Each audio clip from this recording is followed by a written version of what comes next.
শেষ করে দিচ্ছি আমার ভাইয়েরা। ওই বৃদ্ধ লোকটা লোকদেরকে বসায় ডাক দিয়ে বললেন, ও আমার বাবারা, শোনো শোনো, এই মেয়ের সাথে একটা জিন থাকতো। কি থাকতো? আরো জোরে বলেন। জিন থাকতো, ছেলে জিন থাকতো। এই জিন থাকতো মানে কোন যুবকের সঙ্গে যখন বিয়ে হয়ে যেত, ওই জিন তার পেটের ভিতরে ঢুকে যেত। চিৎকার মেরে বলা যায় না মারহাবা। বেশি কথা লম্বা নয়, আমার আগে যিনি আলোচনা করে গেলেন অত্যন্ত জ্ঞানগর্ভ, আপনাদের সামনে আলোচনা করলেন। ভাই বলেছেন এক এক ফুলের এক এক গন্ধ। কথা বলেন ঠিক কিনা? আমার ভাইয়েরা, এক এক ফুলের এক এক গন্ধ। এই সব গন্ধ মিলে যদি আপনারা আজকে বাড়িতে কিছু নিয়ে যেতে পারেন তাহলে আপনি লাভবান।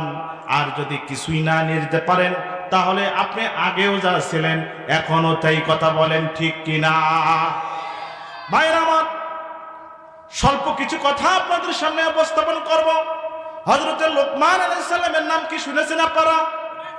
শুনেছেন কি? আপনার পাশের বাড়ির লোকমান ভাই, দেখলি বাজারে চা বিক্রেতা।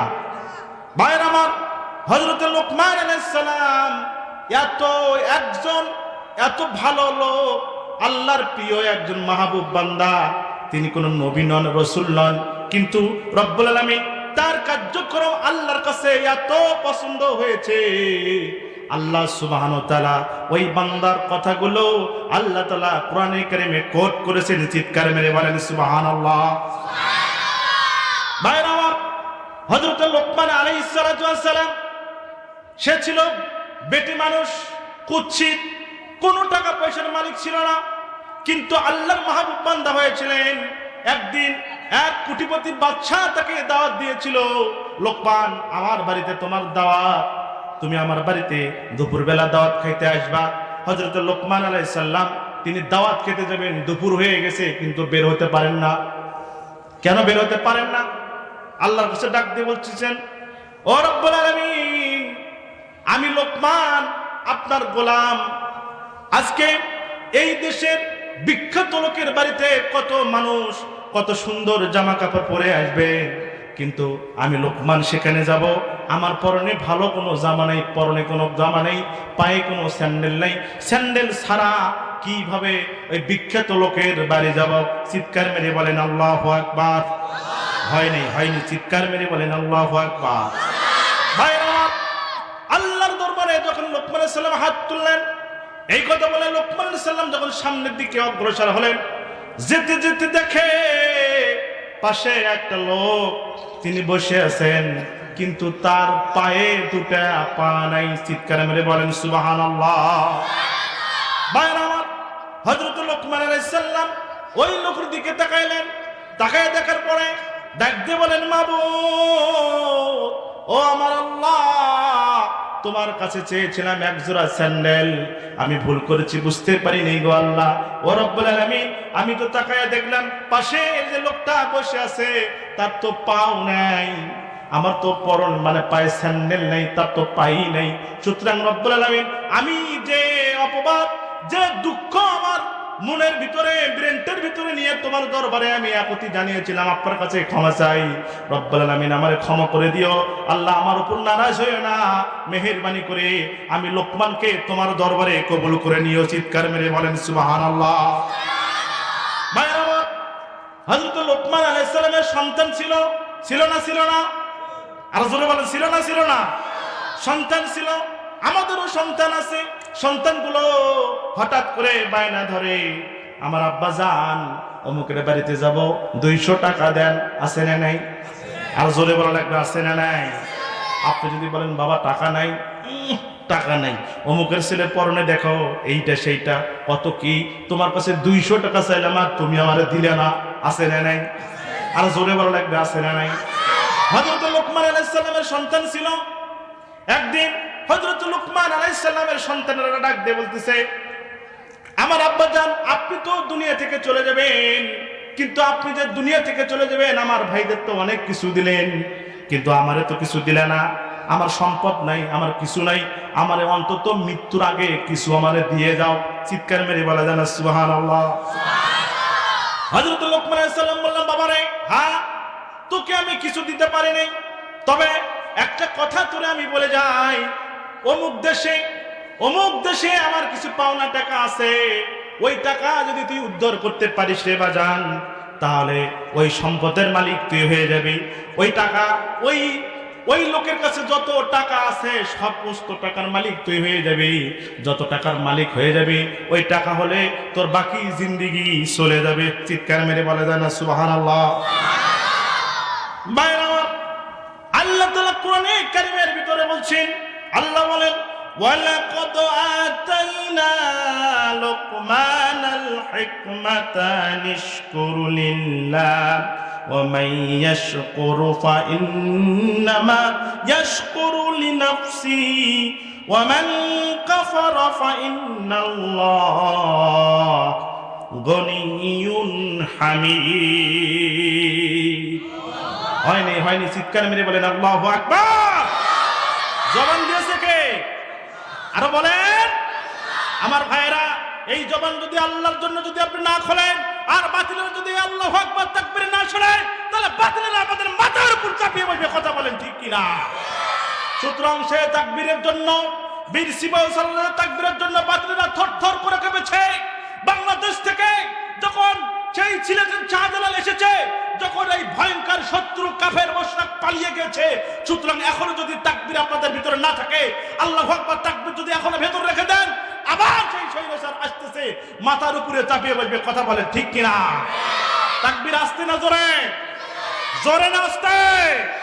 লিল্লাহ তাকবীর। আমার ভাইরা, আল্লাহ তাআলা বললেন, আমি অবশ্যই লোকমানকে জ্ঞান দান করেছিলাম এবং বলেছিলাম আল্লাহর প্রতি কৃতজ্ঞতা প্রকাশ করো। যে কৃতজ্ঞতা প্রকাশ করে সে তো তা করে নিজের জন্য, এবং কেহ অকৃতজ্ঞ হলে আল্লাহ তো অভাবমুক্ত এবং অতি প্রশংসিত। চিৎকার মেরে বলেন সুবহানাল্লাহ। আল্লাহর আপনি যদি প্রশংসা করেন তাহলে তো আপনারই লাভ, আল্লাহ যদি প্রশংসা না করেন তাহলে আপনারই লস। কথা বলেন ঠিক কিনা? আল্লাহ কোনো সমস্যা আছে? আল্লাহ কি আপনার কাছ থেকে কিছু জ্ঞান নিয়ে জান্নাতে যাবে? সে অভাব কি আল্লাহর আছে? ভাইয়ের আমার, হযরত লোকমান আলাইহিস সালাম তিনি বললেন, ও আমার সন্তান, আল্লাহ তাআলা বললেন আমি লোকমান আলাইহিস সালামকে এত জ্ঞান দিয়েছিলাম, এত জ্ঞান তাকে দান করেছিলাম, এবং সে জ্ঞানের প্রশংসা তিনি সব সময় করেছে।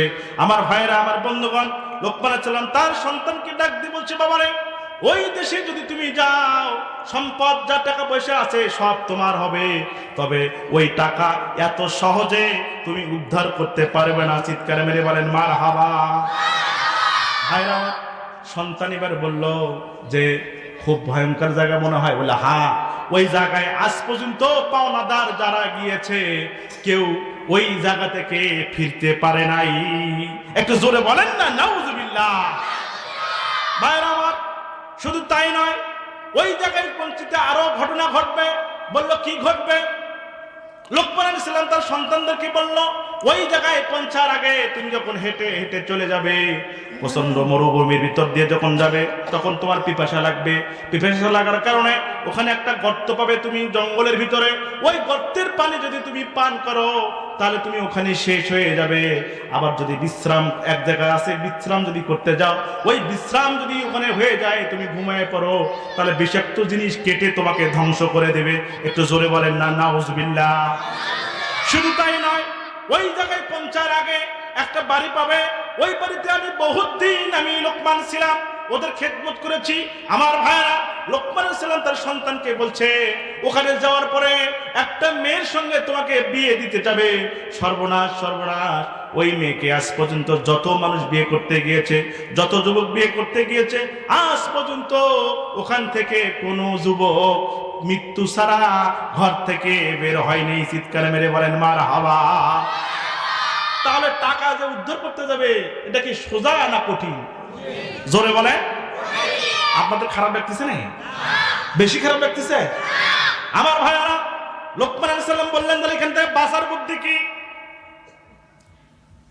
সমস্যার কথা তো বললেন, বাঁচার উপায় কি? আমার ভাইয়ারা, হযরত লোকমান আলাইহিস সালাম বলল, বাবা রে, বাঁচার উপায় আছে। তুমি একটা কাজ করবে। এক নম্বর হলো, প্রথম যখন পানির পিপাসা আসবে, ওই পানির পিপাসা যখন ধরবে, ওই জঙ্গলের ভিতর থেকে তুমি কখনো পানি পান করবে না।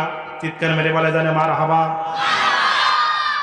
ওই গর্তের পরে একটা ঝর্ণা পাবে, সেখান থেকে পানি খেতে পারবে, সমস্যা হবে না।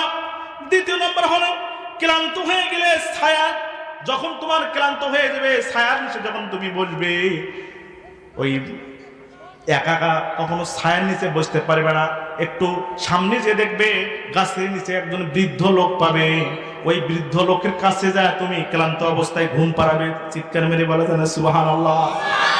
তিন নম্বর হলো সুন্দরী মেয়ে যখন বিয়ে করতে যাবে, বাবারে ওই এলাকার মেয়ে তোমাকে বিয়ে করাই লাগবে, সব মিলে কিন্তু তোমাকে ধরবে, কিন্তু ওই বৃদ্ধ লোকটা যার কাছে তুমি ক্লান্ত অবস্থায় ঘুমিয়ে পড়বে, ওই লোকটা ছাড়া কখনো ওই এলাকায় প্রবেশ করবে না। আর জোরে বলেন সুবহানাল্লাহ। ভাইরা, 4 নম্বর হলো পাওনাদারের কাছে যখন তুমি যাবে, এই 3টা ঘাট পার হয়ে যাওয়ার পরে পাওনাদারের কাছে যখন দিয়ে তুমি পৌঁছবে, ও আমার সন্তান, তবে একটা কাজ করবে, ওই যে বৃদ্ধ লোকটা আছে, ওই বৃদ্ধ লোকটা ছাড়া তুমি যেন ওই পাওনাদার লোকের কাছে তুমি যখন পৌঁছাইয়ে যেও না, চিৎকার মেরে বলা যায় আমার হাওয়া। 4টে বুদ্ধি সন্তানকে উনি শিখাই দিলেন। ভাইয়ের আমার, সন্তানকে বললো, বাবারে কঠিন মুসিবত যখন তোমার কাছে পড়বে, এই মুসিবত গুলো যদি তুমি পার হতে পারো, তাহলে কি করতে হবে সেই কথাটা বিশ্ব নবীর মাধ্যমে আল্লাহ সুবহানাহু ওয়া তাআলা আমাদের কাছে জানার ব্যবস্থা করে দিয়েছেন। চিৎকার মেরে বলেন সুবহানাল্লাহ। কোরআনে কারীম বলছে, আল্লাহ বলেন, ইয়া বুনাইয়া আকিমিস সালাতা ওয়া'মুর বিল মা'রুফি ওয়ানহা আনিল মুনকার ওয়াসবির আলা মা আসাবাক ইন্নাল্লাযীনা মিন আজমিল উমুর। হয়নি চিৎকার মেরে বলে দেন আল্লাহু আকবার। ডাক দিয়ে বললেন, বৎস শোনো আমার প্রিয় সন্তান, সালাত কায়েম করবে, সৎ কাজের আদেশ দিবে, অসৎ কাজে মানুষকে নিষেধ করবে, এবং তোমার উপরে যে বিপদ আপদ আসে তাতে ধৈর্য ধারণ করবে। নিশ্চয়ই এগুলো অন্যতম দূর সংকল্পের কাজ। আল্লাহু আকবার। বিপদ যখন আসবে, আল্লাহ তাআলা কোরআনে কারিমে বললেন, বিপদ যখন আসবে তখন কি করবে? ধৈর্য ধারণ করবে এবং সালাত কায়েম করবে। যখনই তোমার বিপদের সম্ভাবনা দেখবে যে বিপদ চলে আসছে, সাথে সাথে তুমি নামাজে দাঁড়ায় যাবা। নামাজে দাঁড়ানোর পরে আল্লাহর কাছে প্রার্থনা করবে, আল্লাহর কাছে চাবে এবং সবর করবে, ধৈর্য ধারণ করবে। আল্লাহ বলছেন, সবরকার সাথেই আমি আছি। আল্লাহু আকবার বলেন, আর জোরে বলেন আল্লাহু আকবার। ভাইরা আমার প্রাণের বন্ধুগণ, এবার হযরত লুকমান আলাইহিস সালামের সন্তান বাবার কাছ থেকে বিদায় নিলেন। বিদায় নেওয়ার পরে ঘরে ঢুকলেন। ঘরে ঢোকার পরে জায়নামাজ বিছাইলেন। জায়নামাজ বিছানোর পরে 2 রাকাত নামাজ পড়লেন। কয় রাকাত? আরো জোরে বলেন। 2 রাকাত নামাজ পড়ে আল্লাহর কাছে চাইলেন, রব্বুল আলামিন, বাবা ধারকৃত টাকা উদ্ধার করার জন্য রওনা দিতেছি। হায় আল্লাহ তাআলা, তোমার দরবারে সাহায্য চাই। সামনে যত বিপদ আছে সমস্ত বিপদ থেকে তুমি আমাকে হেফাজত করে দিও। চিৎকার মেরে বলা যায় না সুবহানাল্লাহ। বাবার কাছ থেকে বিদায় নিলেন। বিদায় নেওয়ার পরে হযরত লুকমান আলাইহিস সালামের সন্তান রওনা দিয়েছে। রওনা দিয়ে ওই যে গভীর মরুভূমির পথ যখন পাড়ি দিতেছে, পাড়ি দেওয়ার সময়, ওই গভীর মরুভূমি পাড়ি দেওয়ার সময় উপরে প্রচন্ড সূর্যের তাপ আর নিচের বালুকণাগুলো অত্যন্ত গরম। এই বালুকণার উপর দিয়ে যখন যাওয়া শুরু করে দিয়েছে, যাইতে যাইতে যাইতে যাইতে দেখে এক গর্ত ভরা পানি ভরে আছে। চিৎকার মেরে বলা যায় না সুবহানাল্লাহ। সামনে যখন গর্তের কাছে গিয়েছে, যাওয়ার পরে বাবার কথা মনে হয়ে গেছে, আমার বাবা তো এখান থেকে পানি খেতে নিষেধ করেছে। কথা বলেন ঠিক কিনা? আমার ভাইরা, গর্তের কাছে যাওয়ার পরে যখন ওই পানির কথা মনে হয়েছে, আব্বা জানতে বলেছে, খবরদার পানি যান পান করিস না, এই পানি খেলে তো তুই বাঁচবি না। আমার ভাইরা, আমার বন্ধুগণ, ওখান থেকে কিছু দূর যখন চলে গেছে, দেখে একটা ঝর্ণা থেকে সুন্দর মিষ্টি পানি ওখান থেকে ঝিরি ঝিরি করে নিচের দিকে আসতেছে। চিৎকার মেরে বলা যায় না সুবহানাল্লাহ। ওই ঝর্ণার কাছে পানি পান করলেন, কিছু পানি বোতলে ভরে নিলেন, ভরে নিয়ে আবার রওনা দিলেন। রওনা দিতে দিতে সারা দিন চলে গেল। চলে যাইতে যাইতে যাইতে যাইতে এখন তো ক্লান্ত শরীর, কিন্তু বাবার কথাটা মনে হয়ে গেল, আহারে এই ছায়ার নিচে যদি আমি ঘুমায় যাই, বিষাক্ত জিনিস হয়তো আমারে কামড়াতে পারে। আমার আব্বাজান তো বলেছে এখানে ঘুমানো যাবে না। সে করলো কি, আস্তে আস্তে আরো কিছু দূর ক্লান্ত শরীর নিয়ে আল্লাহর নাম নিয়ে হাঁটা শুরু করে দিয়েছে। যাইতে যাইতে দেখে এক গাছের নিচে এক বৃদ্ধ শুয়ে আছে। ডাক দিলেন, আসসালামু আলাইকুম বলে বৃদ্ধকে ডাক দিলেন। বাবা, আমি পথিক লোকমান আলাইহিস সালামের, লোকমানের সন্তান আমি। মেহেরবানি করে আপনার কাছে একটু বিশ্রাম নিতে চাই। আপনি যদি আমাকে সুযোগ দেন তাহলে আপনার কাছে একটু আমি এখানে বিশ্রাম নিতে চাই। চিৎকার মেরে বলা যায় না সুবহানাল্লাহ। বৃদ্ধ ডাক দিয়ে বললেন, বাবা রে, লোকমানের সন্তান তুমি? বললা হ্যাঁ। ঠিক আছে, বিশ্রাম নাও। বিশ্রাম নেওয়ার কথা বলে ওই সন্তান যখন ঘুমিয়ে পড়েছে, সারা দিনের ক্লান্ত শরীর যখন ঘুমিয়ে পড়েছে, ঘুমিয়ে পড়ার সাথে সাথে কিছুক্ষণ পর দেখে বিষাক্ত একটা সাপ তাকে দংশন করতে আসতেছে। জোরে বলেন মারহাবা, আরো জোরে বলেন মারহাবা। ভাইরা আমার, দংশন করার জন্য যখন আসতেছে, দংশন যখন করবে ভাব, ইতিমধ্যেই বৃদ্ধ লোকটা, তার কাছে একটা ছোট্ট তরবারি ছিল। তরবারি দিয়ে ওই সাপটাকে দ্বিখণ্ডিত করে একটা পটলের ভিতরে ওই সাপটা নিয়ে, পটলির ভিতরে নিয়ে একটা বাদ দিয়ে রেখে দিল। চিৎকার মেরে বলা যায় না সুবহানাল্লাহ। সন্তান ঘুম থেকে উঠলো, ডাক দিয়ে বলে, সন্তান তুমি কোথায় যাবে? ওই সন্তান ডাক দিয়ে বলছে, বাবা গো, বৃদ্ধ আব্বাজান আমার, আমি তো আমার পাওনা টাকা, আমার বাবার পাওনা টাকা আনার জন্য ওই লোকের বাড়িতে যাব। তবে আপনি যদি আমার সঙ্গে একটু যাইতেন আমার জন্য একটু ভালো হতো। কিন্তু ওই বৃদ্ধ লোকটা বলছে, বাবা রে, আমার তো যাওয়ার সময় নেই, আমি যেতে পারবো না। বিপদ আছে না নাই? আর জোরে বলেন আছে না নাই?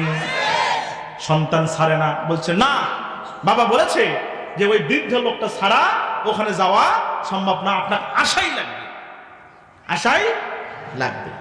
আজকের আলোচনা যেটা আমি আপনাদের সামনে করতে চাই সেটা হলো লোকমানের সঙ্গে কাল লাগানির প্রেম। লোকমানের সঙ্গে কি? লোকমানের সন্তানের সাথে কাল লাগানির প্রেম।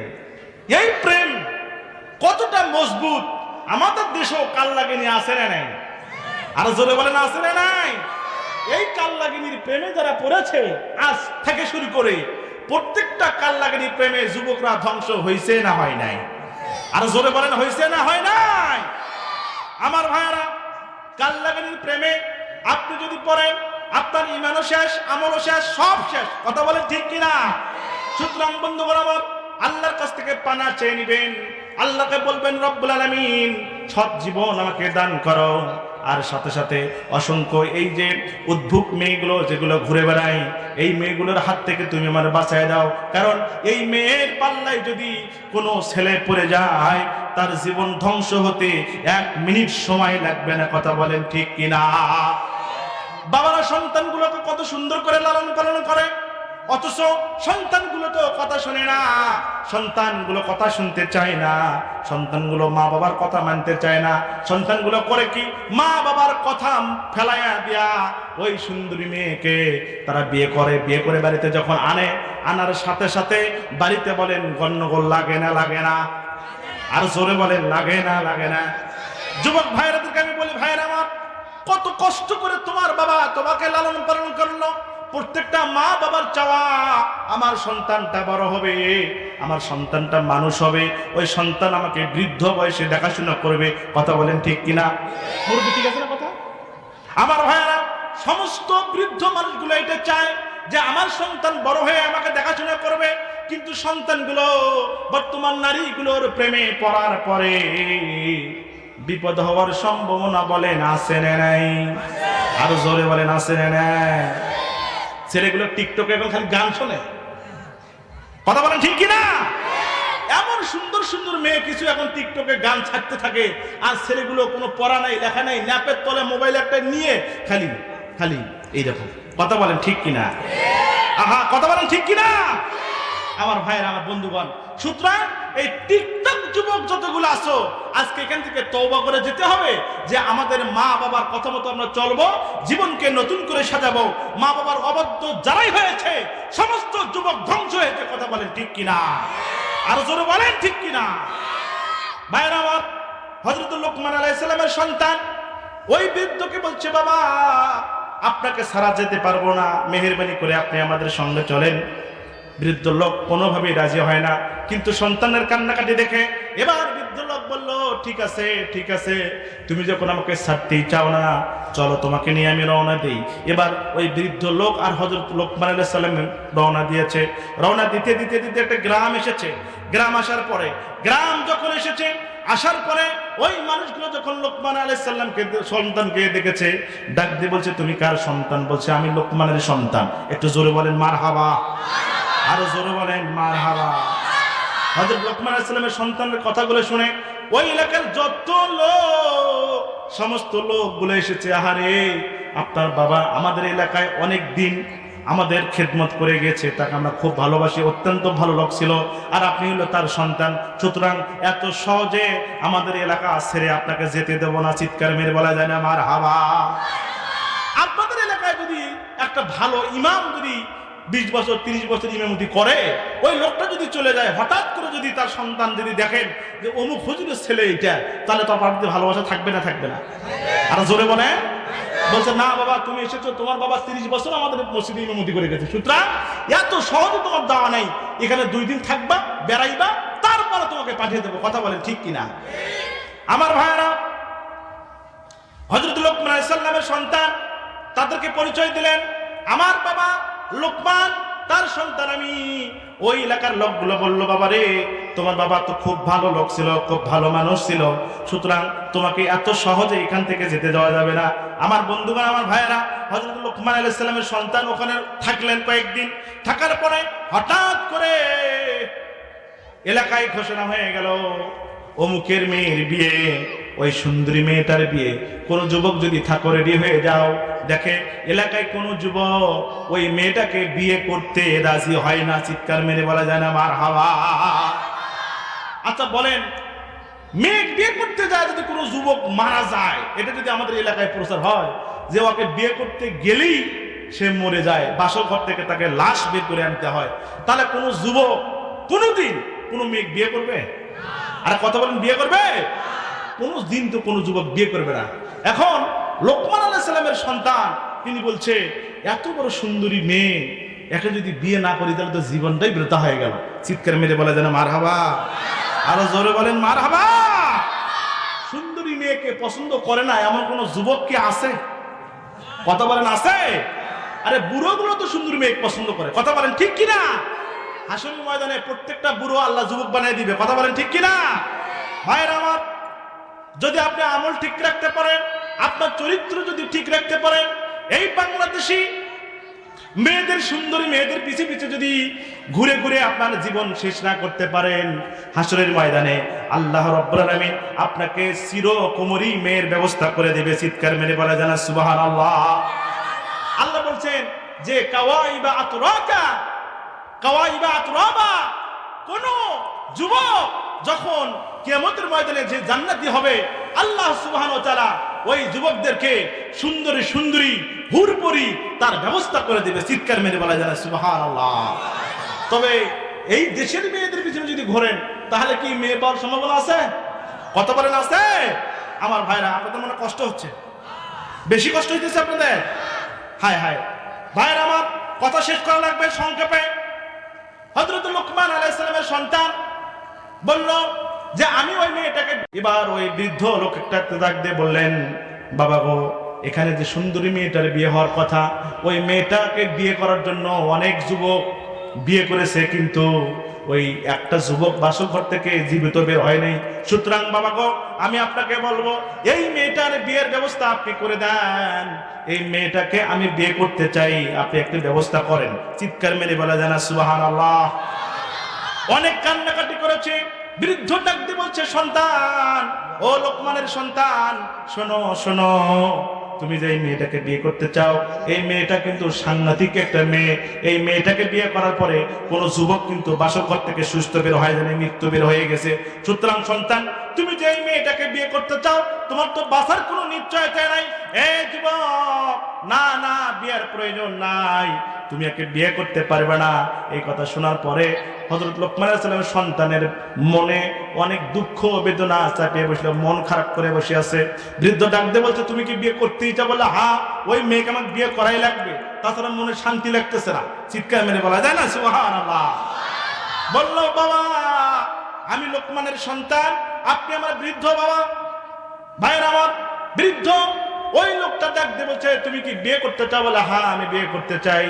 এবার ওই মেয়ের বাবাকে বলল যে, ছেলে একটা আছে, লোকমানের সন্তান, তোমার মেয়েকে বিয়ে করবে। চিৎকার মেরে বলা যায় না সুবহানাল্লাহ। আপনারা মনে খুশি হন নাই? বিয়ে যে করতে চাইছে এরকম মেয়ে, খুশি না বেজার? আরো জোরে বলে আমার ভাইয়েরা। বিয়ে করলে তো খুশি হবেই, কেননা বিয়ে করে বর, খুশি হয় জনগণ। কথা বলেন ঠিক কিনা? আরো জোরে বলেন ঠিক কিনা? দেখবেন বর যা ছেলে বসে আছে, আর বাড়িতে বর যাত্রী যারা, তারা নাচতে নাচতে জীবন শেষ করে ফেলতেছে। কথা বলেন ঠিক কিনা? বৃদ্ধ লোক দেখতে বলে, ঠিক আছে, এই সন্তান আপনার মেয়েকে বিয়ে করবে, আপনি বিয়ের ব্যবস্থা করেন। মেয়েকে সাজানো হলো। সাজানো হওয়ার পরে মেয়ের বিয়ে হয়ে গেল। বাসর ঘরে ওই মেয়েটাকে ঢুকানো হলো। মেয়েটা ঢুকানোর পরে এবার সন্তান, বলেন তো, সাহায্য চাইবে কার কাছে? আরো জোরে বলেন কার কাছে? আরো জোরে বলেন কার কাছে? ভাইরা আমার, 2 রাকাত নামাজ পড়ে নিলেন সন্তান। 2 রাকাত নামাজ পড়ে আল্লাহর কাছে সাহায্য চাইলেন। আল্লাহকে বললেন, ও রব্বুল আলামিন, এই মেয়েকে বিয়ে করে আজ পর্যন্ত কোন যুবক বাড়িতে যেতে পারে নাই, বাসর ঘরে নাকি তাকে হত্যা করা হয়েছে। হায় আল্লাহ তাআলা, তুমি তো সর্বশক্তিমান আল্লাহ, তোমাকে তো আমি সেই হিসেবে জানি। ও মাবুদ, আমার আম্মার আব্বাজান বাকি টাকা, পাওনা টাকা নেওয়ার জন্য আমাকে পাঠিয়েছে। 3টা ধাপের কথা বলেছে, 2টা, 1টা ধাপ আমি পেরিয়ে এসেছি, 2য় ধাপে এসে আমি পড়েছি। মেহেরবানি করে আপনি আমাকে সুস্থ অবস্থায় এখানে বেঁচে থাকার ব্যবস্থা করে দেন। চিৎকার মেরে বলা যায় না সুবহানাল্লাহ। সাহায্য চাইছে কার কাছে? আর জোরে বলে ভাইরা আমার, আল্লাহর কাছে সাহায্য চেয়েছে। বিয়ে হয়ে গেল। বাসর ঘরে 2 জন ঢুকলো। কোথায় কোথায় ঢুকছে? আপনাদের এদিকে বাসর ঘর হয়? কথা বলেন, হয়? ভাইরা আমার, বাসর ঘর সাজাইল। বিশাল ভাবে সাজানোর পরে জানে যে এই যুবক তো মৃত্যু বের হবে, বাঁচার তো কোনো উপায় নেই। এবার ওই সন্তান যখন বাসর ঘরে ঢুকবে, ঢোকার আগে ওই বৃদ্ধ লোকের সঙ্গে একটু পরামর্শ করতে গেছে। চিৎকার মেরে বলা যায় না সুবহানাল্লাহ। বৃদ্ধ লোককে ডাক দিয়ে বললো, বাবা, তুমি আমার কাছে একটু আসো। বললো, হ্যাঁ, আসতেছি। যাওয়ার পরে স্ত্রীকে বাসর ঘরে শোয়ায় দিয়া ওই যুবক বেরিয়ে গেল বৃদ্ধর কাছে। যাওয়ার পরে ওই বৃদ্ধ ডাক দিয়ে বলল, আমার সন্তান, শোনো শোনো, একটা খালি বদনা আপনারা চেনেন? বদনা চেনেন? আপনাদের ছেলেকে বদনাই তো কয় নাকি, অন্য কিছু বলে নাকি? আবার ভাইরা আমার বললো যে একটা বদনা নিয়ে আসো, একটা ঠিলা নিয়ে আসো। আমার ভাইয়ারা ওই ঠিলা বা বদনা যখন ওই বৃদ্ধর কাছে নিয়ে গেল, যাওয়ার পরে ওই বৃদ্ধ ওই যে পোটলার ভিতরে যে সাপটা আছে, কি আছে মনে আছে? ওই যে গাছের নিচে যখন ঘুমিয়ে গিয়েছিল, আর ওই সাপটা যখন দংশন করতে এসেছিল, ওই সাপটাকে কোপ দিয়ে দ্বিখণ্ডিত করে পোটলার ভিতরে রেখেছিল। মনে আছে আপনাদের? মনে আছে তো ভাইরা আমার? ওই বৃদ্ধ লোকটা ওই সাপ দুটা, ওই সাপের 2 খণ্ডটা করলো কি, একটা খণ্ড ওই মাথাওয়ালা খণ্ডটা ওই বদনার ভিতরে দিয়ে একটু ঢেকে দিয়ে ডাক দিয়ে বললেন, ও আমার কলিজার টুকরা সন্তান, লোকমানের সন্তান, শোনো শোনো, তুমি যখন বাসর ঘরে ঢুকবা, বাসর ঘরে যাওয়ার পরে এই জিনিসটা যখন ওখানে নিয়ে যাইবা, যাওয়ার পরে কি একটা কাজ করবা, তুমি তোমার স্ত্রীকে বলবা এখানে যেন প্রসাব করে দেয়। একটু চিৎকার মেরে বলা যায় না মারহাবা? কি করে দেয়? বললো এই ঘুটির ভিতরে, এই বদনার ভিতরে তোমার স্ত্রী যেন প্রসাব করে। বাইরে আমার লোকমান আলাইহিস সালাম সন্তান বললো, এটা কথা হলো? আমার স্ত্রী এই বদনার ভিতরে বা ঘুটির ভিতরে প্রস্রাব করবে? বলে হ্যাঁ করতে হবে। মারহাবা বলেন, আরে আর জোরে বলেন মারহাবা। বললো যে প্রস্রাব করা লাগবে, কারণ হলো প্রস্রাব না করলে কাজ হবে না। সুতরাং কোনো কথা নয়, তোমার স্ত্রীকে বলবে এই ঘটির ভিতরে যেন প্রস্রাব করে। আমার ভাইয়েরা, গভীর রজনীতে স্ত্রীকে ডাক দে, স্বামী বলতেছে ও প্রাণের স্ত্রী ওঠো ওঠো, তুমি উঠে এই ঘটির ভিতরে বদনার ভিতরে একটু প্রস্রাব করে দাও। এবার স্ত্রী তো লজ্জা পেয়ে গেছে, বলছে ঘটির ভিতরে প্রস্রাব করবো, তার মানে বলে হ্যাঁ করো, এটা আমার অর্ডার। স্বামীর অর্ডার ফলো করা স্ত্রীর জন্য ওয়াজিব। চিৎকার মেরে বলা জানা সুবহানাল্লাহ। বলে করতে হবে। আমাদের এলাকার স্ত্রীগুলো স্বামীর অর্ডার ফলো করে? আর কথা বলেন ফলো করে? স্বামীগুলো স্ত্রীর সাথে এমন ব্যবহার করে, বাইক থেকে যখন আসে গেলে এই জরিনের মাও গেলি কইরে। কথা বলেন ঠিক কি না? জরিনের মাও তো আগেই মেজাজ ফায়ার, সারাদিন কাজ কাম করে মনে করে এমনি ক্লান্ত, বলে কামাই করে আসছে, বাড়িতে মনে আমরা বসে আছি। কথা বলেন ঠিক কিনা? আর জোরে বলেন ঠিক কিনা? আমার ভাইরা 2 মিনিটে একটা গল্প বলে দেই। আমার বন্ধুগণ, এক স্বামী, অত্যন্ত কঠিন প্রকৃতির এক স্বামী বাস করত। এরকম কঠিন স্বামী আমাদের এলাকায় আছে না নাই? মানে কথায় কথায় স্ত্রীকে মারে, পিটায়, রাগারাগি করে, গালাগালি করে, আছে না নাই? কথা বলেন আছে না নাই? আপনাদের এলাকায় নাই, কিন্তু আমাদের এলাকায় আছে। আপনাদের এলাকার স্বামীগুলো খুব ভালো, আলহামদুলিল্লাহ। আরো জোরে বলেন আলহামদুলিল্লাহ। ভাইরা আমার, এখন স্বামী হচ্ছে অসুস্থ হয়ে গিয়ে হাসপাতালে গেছে। হাসপাতালে যা প্রস্রাব পরীক্ষা করতে দিছে। কি পরীক্ষা? কথা বলে না, কি পরীক্ষা? প্রস্রাব পরীক্ষা করতে দিছে। বলছে আপনি সকালবেলা যে প্রস্রাবটা হয় ওইটা আপনি আমার কাছে নিয়ে আসবেন। বিকেল 5টার সময় আমি চেম্বারে বসি, ওই সকালবেলা প্রস্রাবটা নিয়ে বিকেলবেলা আপনি আমার চেম্বারে আসবেন। কি করছে? কি করতে বলছে? প্রস্রাব চেনেন না আপনারা? মোতা বোঝেন তো? মোতা তো বোঝেন নাকি? বলে মুতে, শিশির করে মুতে ওই পানিটুকু 5টার সময় আমার চেম্বারে নিয়ে আসবি। এবার মনে হয় বুঝতে কষ্ট হয়নি। কথা বলেন ঠিক আছে তো? আমার ভাইয়েরা, এবার ওই লোকটা করছে কি, শিশির মধ্যে প্রস্রাব করছে, করার পরে একবারে দরজার একটু সাইডে রেখে দিছে, যাতে প্রস্রাব তো যদি পড়ে যায় তাহলে বিপদ আছে না নাই। বলছে যে সাইডে রেখে দিছে, তো বলছে যাতে আমি 5টার সময় নিয়ে যাব। এখন কাজ কামে সেটা ব্যস্ত হয়ে গেছে। বাড়িতে কিছু দুষ্ট ছেলে থাকে না? আর কথা বলে না কেন আপনারা? দুষ্ট ছেলে থাকে না? ওই যুবক করছে কি, দুষ্ট ছেলেটা করছে কি, ওই মানে এই দুষ্টমি করতে ওই শিশির যা পা লেগে প্রস্রাব পড়ে গেছে। কি পড়ে গেছে? সন্তান ডাকতে বলছে আম্মু এই বোতলের মধ্যে কি ছিল, পড়ে গেছে। এবার মায়ের ভয় আছে না নাই? কেননা মাও তো জানে আর বাপ যে এ তো আজকে শেষ করে ফেলবো রে। বলছে তুই কি করছিস?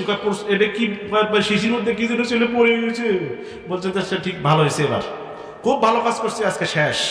এখন স্বামীর হাত থেকে বাঁচার জন্য সে করছে কি, ওই শিশির মধ্যে নিজেই প্রস্রাব করে রেখে দিছে। কি করে রাখছে? নিজেই প্রস্রাব করে শিশির মধ্যে রাখছে। এবার বলেন তো প্রস্রাব পরীক্ষা করবে কে? কথা বলে না কে? আপনার আলোচনা বুঝতেছেন তো আপনারা? কে পরীক্ষা করবে? ডাক্তারে পরীক্ষা করবে। ডাক্তারের কাছে এবার প্রস্রাব নিয়ে 5টার সময় যুবক হাজির। এখন ডাক্তার প্রস্রাব এরকম করে নিয়ে প্রস্রাবের দিকে দেখে একবার, মানুষের দিকে দেখে একবার। কি রে? প্রস্রাবের দিকে দেখে একবার, মানুষের দিকে দেখে একবার। তে পুরুষ বলতেছে যে ভাই আপনি প্রস্রাব দেখেন একবার, আমার দিকে দেখেন একবার, আমার রোগটা বেশি জটিল নাকি? তো বলছে যে ভাই আমি তো জীবনে এরকম রোগ কোনোদিন দেখি নাই, আমি তো আশ্চর্য হয়ে গেছি। বলছে আচ্ছা ভাই হয়েছে নাকি সেটা তো বলেন, কি হয়েছে সেটা বলেন, খুলে বলেন। তো বলছে আপনার অসুখটা খুব মারাত্মক, এরকম অসুখ আমি জীবনে দেখি নাই। বলছে অসুখটার নাম হচ্ছে আপনার পেটে 7 মাসের বাচ্চা। কয় মাসের বাচ্চা? আরো জোরে বলেন, কয় মাসের বাচ্চা? বিপদ আছে না নাই? খুশি না বেজার? আর কথা বলেন খুশি না বেজার? বলছে কি বলেন আপনি, আমার পেটে 7 মাসের বাচ্চা? বেজার হয়ে মনটা খারাপ করে বাড়িতে প্রবেশ করেছেন। এবার বলেন তো স্ত্রী খুশি না বেজার? আর কথা বলেন খুশি না বেজার? স্ত্রী তো বলছে কি ব্যাপার স্বামী, এরকম করে তুমি আসতেছো কেন? ঝর্ণার আব্বু কি খবর? বলছে আমার এমন একটা রোগ হয়েছে রে, এটা বলা যাবে না। বলছে বলা যাবে না, মানে রোগ আবার বলা যায় না, এটা কেমন কথা? বলো তো তোমার কি হয়েছে। ডাক্তার কিন্তু ভুলও করে। অন্যায়টা আসলে করছে কে? কথা বলে না, কে করছে? বলতেছে এই শোনে, ডাক্তার কিন্তু ভুলও করে, মাঝে মাঝে কিন্তু ভুলও রিপোর্ট দেয়। তুমি বলো তো কি হয়েছে। এখন স্ত্রী চাপাচাপি সহ্য না করতে পারে। এবার স্বামী বলতেছে আমার পেটে নাকি 7 মাসের বাচ্চা। এই যে বলছে আমার পেটে 7 মাসের বাচ্চা, এবার স্ত্রী হাহা করে হাসি দিছে। এবার বলেন আমার পেটে, আমার স্বামীর পেটে 7 মাসের বাচ্চা, আর স্ত্রী যদি হাসে মেজাজ কি ঠান্ডা থাকবে না গরম হবে? কথা বলো না, গরম না ঠান্ডা? ডাক দিয়ে বলছে বিবিরে, আমার পেটে 7 মাসের বাচ্চা, আমি টেনশনে বাঁচি না, আর তুই হাহা করে হাসতেছিস, তোর হাসা দেখে কিন্তু আমার মাথা গরম হইতেছে। কথা বলেন ঠিক কিনা? বলছে তোমার এই মাথা গরম হওয়ার জন্যই তোমার পেটে 7 মাসের বাচ্চা। মাথা ঠান্ডা থাকলে 7 মাসের বাচ্চা তোমার পেটে থাকতো না। কথা বলেন ঠিক কিনা? এবার স্ত্রী বলছে স্বামী তুমি মাথা ঠান্ডা রাখো, আসলে সমস্যা হচ্ছে আর এক জায়গায়। তো বললো কি? বলছে আমার তো ঘুম ধরে না রাতের বেলা। স্বামী বলছে ঘুম মানে তুমি ঘুমাও, তোমার টেনশনের দরকার নাই, কারণ এই যে আপনার পেটে যে বাচ্চাটা, এই বাচ্চাটা আসলে মূলত তোমার নয়। তুমি যে প্রস্রাব করে রেখে দিয়েছিলে, ওই প্রস্রাব আমার সন্তানের পা লেগে ফেলে দিয়েছিল। তোমার মাঠ থেকে বাঁচার জন্য ওই প্রস্রাবটা আমি করে বোতলে রেখে দিয়েছিলাম। সেই বোতলের পরীক্ষা করার পরে 7 মাসের বাচ্চা দেখা গিয়েছে, ওই বাচ্চা আসলে তোমার পেটে নয়, ওই বাচ্চা আমার পেটে। চিৎকার করে বলা যায় মারহাবা, আর জোরে বলেন মারহাবা। আমার ভাইয়েরা, আমার বন্ধুগণ, লিল্লাহে তাকবীর, লিল্লাহে তাকবীর। এই দ্বিতীয় বক্তার আগমন, শুভেচ্ছা স্বাগতম। দ্বিতীয় বক্তার আগমন, আব্দুল সামাদ ভাইয়ের আগমন, মাহফিলের পক্ষ থেকে লাল গোলাপ সবুজ। ধন্যবাদ ভাইয়ের আমার, আমি আর 2-3 মিনিট আলোচনা চালাই। কথা বলেন ঠিক কিনা? চলবে আলোচনা, চলবে তো? 3-4 মিনিট শুনবেন আপনারা? বড় ভাই 3-4 মিনিট কি করবো আলোচনা? আমার ভাইয়েরা, হযরত লোকমান আলাইহিস সালামের সন্তান ডাক দিয়ে বলছে মুরব্বী, ঠিক আছে, ওই বন্দাটা যখন বাসরাত্রে নিয়ে গিয়েছে, স্ত্রীকে বলছে তুমি এর ভিতরে প্রস্রাব করে দাও। স্ত্রী তো স্বামীর কথা শোনা ওয়াজিব হয়ে গেছে। স্ত্রী করেছে কি, রাতের বেলা ওই বন্দার ভিতরে, ওই ঠিলের ভিতরে প্রস্রাব করে দিয়েছে। প্রস্রাব করে দেওয়ার সাথে সাথে মুখটাকে বন্ধ করে দিয়ে খাটের নিচে দিয়া ওই স্বামী স্ত্রী ফুলের বিছানায় ঘুমিয়ে গেছে। চিৎকার মেরে বলা যায় না সুবহানাল্লাহ। সকালবেলা মানুষ তো ভিড় জমায় ফেলছে, আহারে লোকমানের সন্তানকে দিয়ে সুন্দরী মেয়ের বিয়ে হয়েছে, যে সুন্দরী মেয়েকে বিয়ে করার পরে হাজারো যুবক তার জীবনকে শেষ করে দিয়েছে। সুতরাং আজকে তো অবস্থা খারাপ হয়ে যাবে। আহারে এই সন্তান যদি আজকে যদি জীবিত বের না হয়, তাহলে লোকমানের একটা সন্তান তো চলে গেল, হাজার হাজার যুবক তো শেষ হয়ে গেছে। আমার ভাইয়েরা, আমার বন্ধুগণ, এলাকা থেকে সব মানুষ এসে জড়ো হয়ে গেছে। ওই এলাকায় একবারে ধীরে ধীরে শুরু করে দিয়েছে। দেওয়ার পরে সকাল যখন ফজর আজান দিয়েছে, আজানের পরে 2 জন মিলে যখন আজান হয়ে গেছে, আজানের পরে 2 জন মিলে যখন নামাজ আদায় করে ঘর থেকে বেরিয়েছে, এবার বলেন মানুষ অবাক হওয়ার সম্ভাবনা আছে না নাই? আরো জোরে বলা লাগবে, আছে না নাই? সবাই তো অবাক, কিরে এই জীবিত বের হলো কিভাবে? ব্যাপারটা তো বুঝলাম না। সবাই এখন আকুতি জানাইতেছে, আরে লোকমানের সন্তান, হাজার হাজার লোক যখন এখানে বাসরাত্রে মারা যায়, আজকে তুমি এমন কি করেছো যে তোমাকে মৃত্যুর হাত থেকে কে বাঁচালো? এটা আমাদেরকে বলেন। আপনারা কি এটা শুনতে চান? আরো সব কথা বলেন, না শুনতে চান? আরো জোরে বলেন, শুনতে চান? আমার ভাইরা, এবার লোকমান আলাইহিস সালামের সন্তানকে সবাই মিলে ধরলো। ধরার পরে বলছে, ও লোকমান সন্তান, তুমি কিভাবে বেঁচে গেলে আমাদেরকে বলো, আমাদেরকে এটা জানার দরকার আছে। আপনি আমাদেরকে বলেন কি আমার মূলত হয়েছিল। আমার ভাইয়েরা, আমার বন্ধুগণ, একবার লোকমান আলাইহিস সালাম বলছে আমিও তো নিজেও জানি না। আমার সাথে যে বৃদ্ধ লোকটা যারা থাকে এর কাছ থেকে শোনা লাগবে। বৃদ্ধ লোকটাকে ডেকে নিয়ে এসে বললেন, আমার বৃদ্ধ বাবা, কি হয়েছিল মূলত? আপনি কি এমন ঘটনা ঘটাইলেন? হাজার হাজার সন্তান যেখান থেকে মৃত্যুবরণ হয়, সেই বাসর ঘর থেকে আমি জীবিত বের হলাম, এটা তো এলাকার লোক জানতে চায়। ও বাবা, মেহেরবানি করে আসলে মূল ঘটনাটা আপনি একটু খুলে বলেন। চিৎকার মেরে বলা যায় না সুবহানাল্লাহ। বৃদ্ধ লোক বললো সবাই বসে পড়েন। সবাই বসে পড়লো। এবার বৃদ্ধ লোক ডাকতে বলেন, এই মেয়ের সাথে ছিল একটা জিন। কি আহা কথা বলো না, কি জিন মনে হয় আপনারা চেনেন না, আপনাদের লাগে কোনদিন কাউকে জিন ধরে নাই, ধরছে? কি ধরেছে বলেন তো? জিন। ডাকতে বললেন, এই